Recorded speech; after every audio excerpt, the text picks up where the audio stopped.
Howdy, everyone. My name is Ashwin Kundedi, and I'll be presenting how to use the Slurm scheduler today. So first things first, this shows you how batch computing is done on the HPRC clusters. So an on-campus user, let's say like someone with a net ID, usually they'll be logged into the A&M Wi-Fi if they're on campus. And so they won't have to use any type of VPN. And then they would SSH and log into the nodes. Then from there, they can create a job. And so the login nodes are basically used to create the Slurm file, like let's say the Slurm job. And then the job script is what's made, and then you submit the job. And then Slurm takes this job and then sends it to the compute nodes and distributes it across the nodes for however we specified in the job requirements. Then the compute node creates the output file. So let's say you were off campus and you were still a student with a net ID, then you could log in through the VPN and then do the same process again and submit a job through Slurm, which would then create the output files. And now we have access on faster. And so access is another type of a person without a net ID. So access also involves logging in again, but with a different ID. And then they can also submit the job through login nodes as well. So basically everything leads up to the login nodes. So yeah, Slurm is basically the one who assigns the jobs to commute nodes, and then the login nodes submit it. So this is our webpage, hprc.tamu.edu, and there's a portal tab right there. And so for TAMU NetID users, you can use this first link, which this link is the same as this one right here. And then for access IDs, you can use the second link, which involves using this link. So then you can access faster. This page must look familiar to whoever is using access. So you have to first go through here and then log in. And then this involves using the access credentials. And then this involves also using the two-factor authentication by Duo. And then you'd finally be in the portal. So I could show that real quick. So portal. And if we were doing access, I would click this link. And it takes me to this. I'm already logged in, which is why it just took me in. So yeah, and then from here, you can do whatever you need to on the portal. Okay, so back to the presentation. So these are the file systems and user directories that you have access to. So the home directory, usually there's a limit of 10 gigs and 10 gigs or 10,000 files. Basically, the reason it's much smaller in comparison to the Scratch directory is because it's backed up nightly. So on the Scratch directory, it's more for large files which you'll be running on the cluster. It's not really for long-term storage. And so yeah, this also has a limit of 1 terabyte and 250,000 files. So whichever you reach first will cap you at your limit. So yeah, Scratch is shared between Faster and Grace clusters. You can also view your file usage and quota limits using the command show quota. But yeah, also be sure not to share your home or Scratch directories. And if you really need to, you can request a group directory for sharing files. If you'd like extra access, you can send an email to help@hprc.tamu.edu.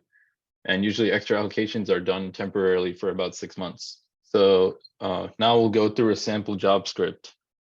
So the first thing you should always have in your job script is this hash, the first line with the bang bin bash. And then these are like the necessary job specifications. Like you'll need these if you want your job to run. So for example, you need your time, you need your end tasks, which usually correlates to cores. You'll need the amount of memory you're using, and then the output as well. And then job name is just whatever you'd like to name your job. Then these are the optional ones. So if you wanted to specify an account number, and then there are also these. So if you wanted to log your modules, you would put module purge, basically removes all the modules, and then module load loads whatever modules you wanted to have in here. And then finally, it's whatever you would run in the shell. So in this case, Python myprogram.py would be something you'd run on the command line. And in this case, the job file will execute that for you. So here's some of the important job parameters.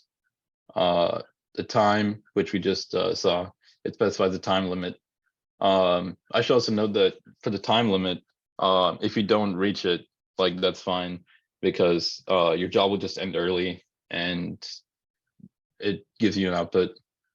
So end task, as I mentioned, it's usually the number of tasks for the job. And in this case, correlates to the cores. End task per node distributes the tasks onto different nodes. And it basically just gives the maximum number of tasks per node. And then you can set the memory with mem equals xxx m, and that's just in megabytes. Otherwise, now Faster supports gigabytes as well, so you can do just xg simply. So just as I mentioned earlier with the n tasks per node, this shows you kind of how it works.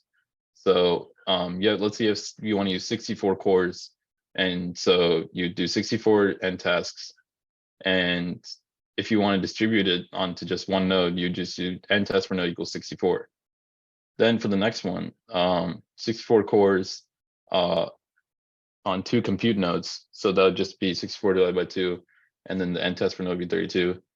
And then similarly here, n test is 64 and n test per node is 16. So you're just distributing it onto 4 nodes. Usually it's preferred if you just have one compute node, just because there's also a lot of communication overhead. You need a good balance of the communication and the number of nodes. So now we'll talk about job memory requests on Faster. So you want to specify the memory request, as mentioned earlier. This is one of the parameters. On 256 gigabyte nodes, the usable memory is usually around 250 gigs because it needs a little extra space for other tasks. So if you were to divide that by the number of cores, it should be about 3,900 megabytes for a 64 core job. And then on the 1 terabyte node, the usable memory is at most like 990 gigs. And the per process memory limit in this case should not exceed 460 megabytes for a 64 core job. So basically the 1 terabyte node is for larger jobs that need more memory. So let's do a quick pop quiz.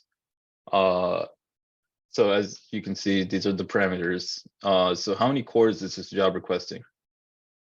So that's a pretty good answer, but the actual correct answer is 64 because it's 64 cores, but you're dividing it into 4 nodes. So it's actually 4 nodes, but 64 cores. So now let's talk about consumable computing resources. So usually in a job file, you'll specify the number of cores, the memory, as we mentioned earlier, wall time. Wall time is how long the job will have to run. And then GPU, you can also specify whether you want a GPU or not to accelerate the process. And also, of course, processor cores, as we mentioned, is just n tasks usually. So you can also find out how many SUs you have with my project. And then you can also check your license status using license status -h, and -s MATLAB shows you like the license status of MATLAB in this case. So yeah, just as we mentioned in the last slide, my project shows you like the SU balance of your accounts.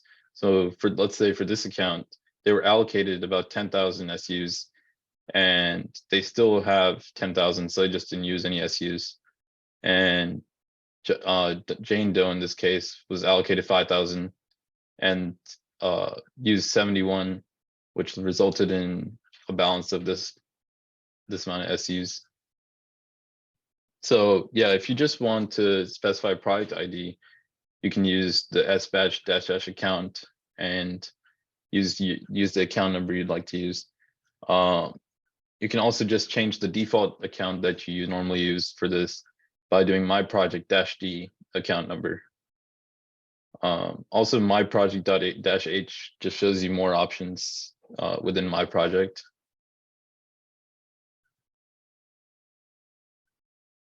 So let's go over examples of how SUs are charged on Faster. So one service unit is usually equivalent to about 4 GB of memory for 1 hour. So in this case, let's say it's number of cores 1, and you have 3.9 gigs of memory per core. So in total, you request 3.9 gigs. That charges you 1 hour. That charges you 1 SU for 1 hour. And then you do another one, like let's say another 1 core. And in this case, you do 7 gigs of memory per core. But if you think about it, that's a little more than 1 core because you're requesting more than 4 gigs per node. So this actually charges you 2.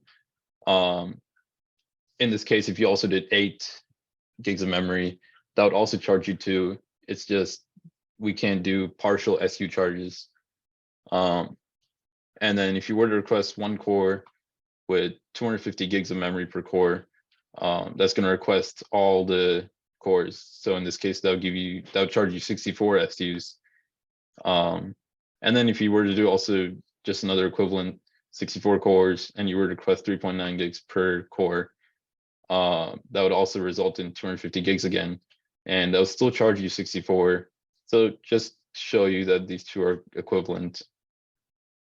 So based with GPU and time for Faster, as you know, Faster has these different types of GPUs that you can use. So if it was a T4 for just 1 hour, you'd only be charged 64 SUs, whereas any of the A series, you're actually getting charged 128 SUs each. So just something to note. Okay, so job submissions are usually auto-assigned to the queues just based on the resources requested. So let's say a cluster had like 5 nodes and someone was requesting a job with 3 nodes, and then another person was requesting a job with 3 nodes as well. The other person would be in the queue waiting until the first person's job is complete.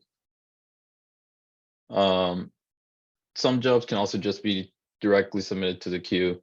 So if GPUs are needed, you can also use the sbatch partition equals GPU command to specify that you need a GPU node. Also, some jobs have special resource requirements and are scheduled in the special queue. You must request access to use this queue. So, yeah. Okay, so sinfo is a command that you can use to see the status of what's going on at that time. So the CPU, as you can see, it's showing that all these are available. And then the GPUs are also available at this time. And as you can see, the AIOT corresponds with these. So if it's whatever is active, whatever is idle, whatever is offline, and then the total. Okay, so pstat, this allows you to check the status of the nodes on Faster. So each node will have the number of CPUs, and then so use versus total. So 2 are being used in this case on that node, and then it shows you also how much memory is free that you can allocate. Sorry, and then it also shows you the memory size of each node. So if you do the pstat-g, and then we did the -p GPU, this also shows you like, the ones with the GPU.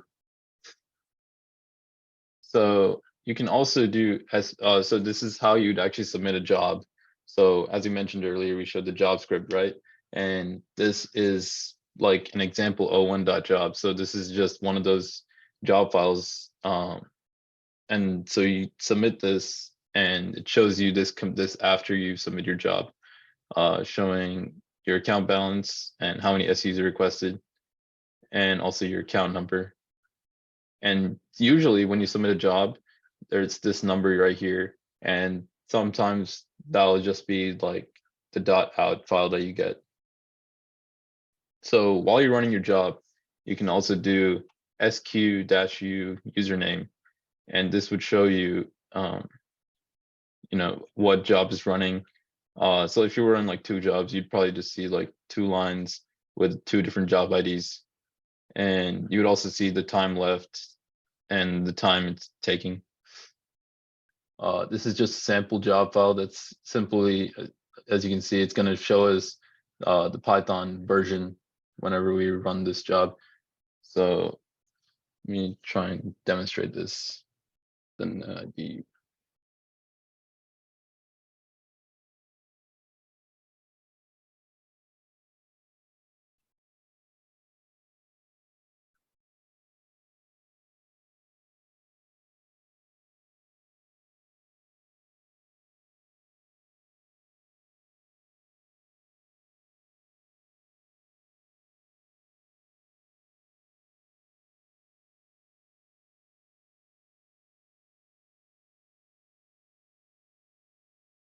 okay, so I could go to my stretch, and then I have job.sh here again. And I can save this again.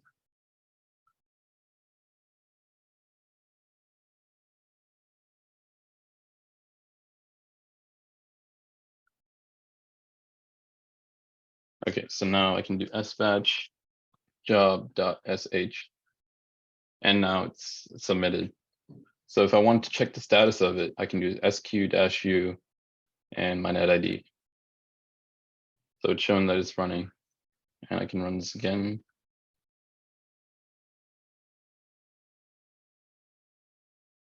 Yeah, so now you can see the job is finished because it's not showing up anymore. So then if I do ls, we can see that the output file is right here. And so if I cat this,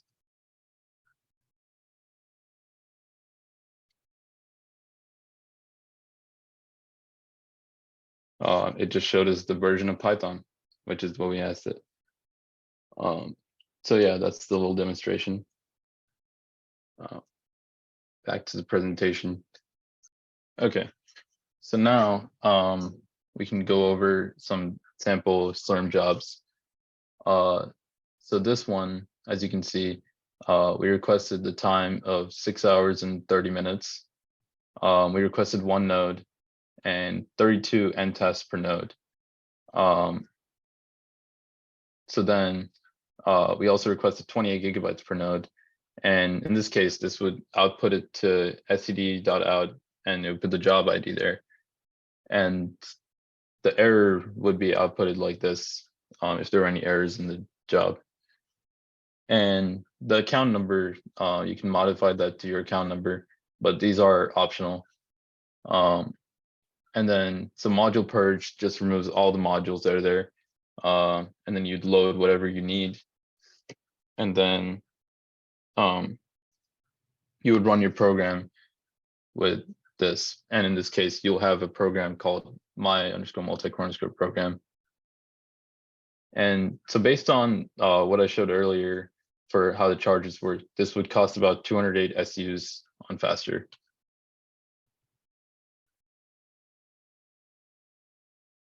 So now this one would be the multi-core and multi-node configuration. And so as you can see, this is how it would be distributed. We have 8 end tasks, or 8 cores in this case. And we requested a time of 1 day and 12 hours. So 1 dash is 1 day and 12 hours. And then end test per node 2. So that just puts 2 cores per node. And then we requested 2.5 gigabytes per node.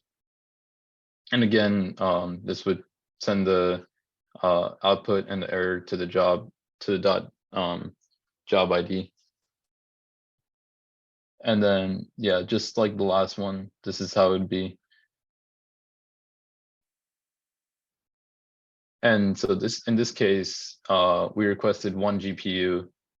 So the job would be job example 4, and you'd set the limit to 1 hour in this case, and you would only request 1 task, so 1 core, and 2 GB per node. And this is how we specify that we want a GPU. You do the --gres equals GPU 1, and as you can see, this will be 65. In this case, I believe it took the T4 GPU, which cost 64 SUs for 1 hour, and then 1 extra because of the end tasks. And yeah, just module purge and load, and then the GPU program in this case. So now we have the Slurm job file with a specific GPU. So we named this T4 GPU job just so we know what type of job it was. 1 hour and 30 minutes is the wall time, 8 tasks or cores, and you requested 250 gigs. And then this would be the output of it. So as you can see, we requested 8 T4 GPUs in this case. So you do gres GPU T4, and then you do another colon and put 8. And so as you can see, this is a pretty expensive job just because it was 8 T4s.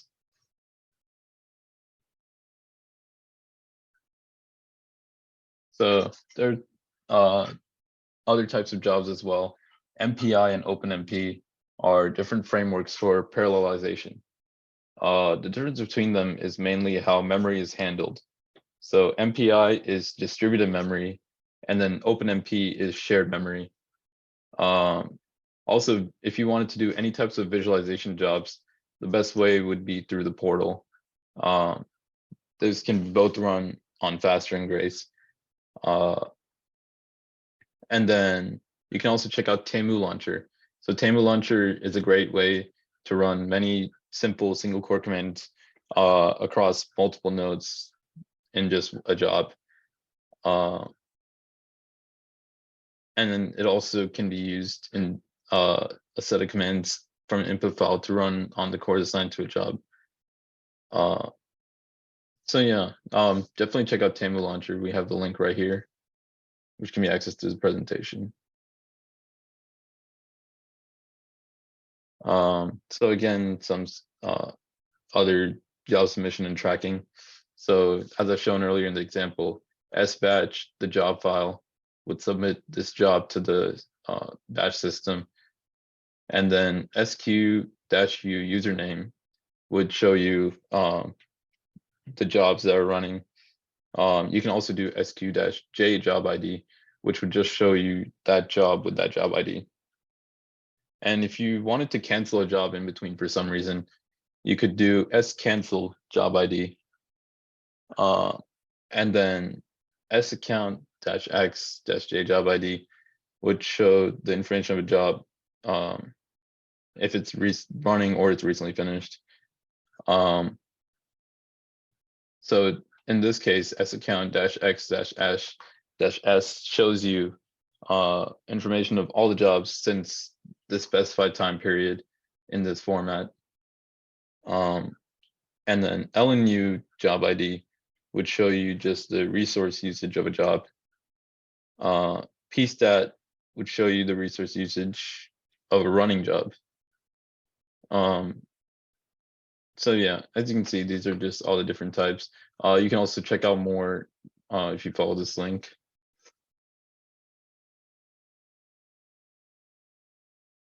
So sometimes you might run into this error.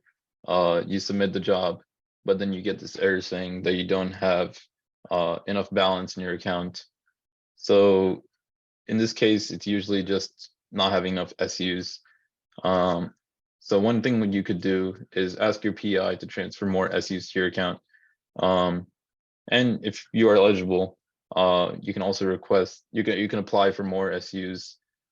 As you can see, we have all the links here that you can refer to.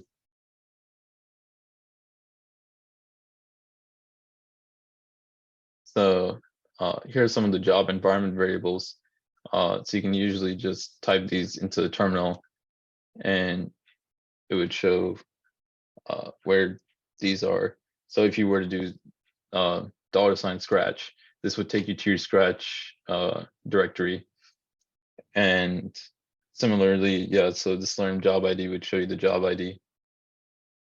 And then you can check out more of these as well at this link.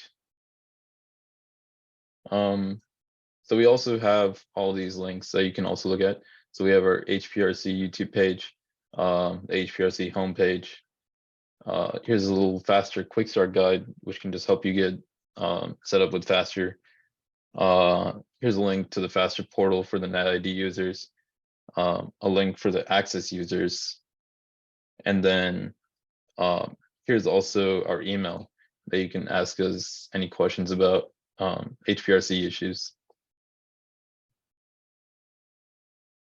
So if you ever need any help, please make sure to check the FAQ first. And then you can also email your questions to help@hprc.tama.edu. Make sure that you're specific about what you need help with. So in this case, you'd specify what cluster, username, job IDs, and anything that might be relevant so that we can also reproduce the problem that you had.